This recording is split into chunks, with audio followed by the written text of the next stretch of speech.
ሰውነታችሁ በትኩስ ነገር ከተቃጠለ ሊጥ ወይንም በረዶ እንዳታረጉበት። ሰላም፣ ዶክተር ብሩክ እባላለሁ። ህክምናንም ቀለል አድርጌ በአኒሜሽን 3D ቪዲዮዎች አስረዳለሁ። እጃችሁንም ወይም አንድ የሰውነታችሁን ክፍል ትኩስ ነገር አቃጠላችሁ። ከዛም አንዳንድ ሰዎች ሊጥ ወይንም ቅቤ አርጉበት ይሏቸዋል፣ ቃጠሎውን ይቀንሰዋል ብለው በማሰብ። ነገር ግን በተቃራኒው ከተቃጠለው ቦታ ጋር ስለሚጣበቅ ውስጥ ያለው ሙቀት እንዳይወጣ ያደርገዋል። ይህ ደግሞ ቁስሉ ጭራሽ ወደ ውስጥ እንዲገባና የባሰ ጉዳት እንዲያመጣ ያደርገዋል።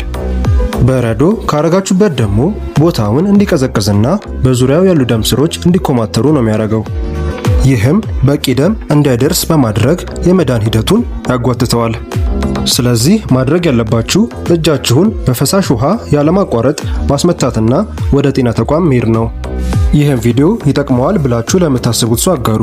ላይክ እና ፎሎ ማድረግ እንዳይረሳ።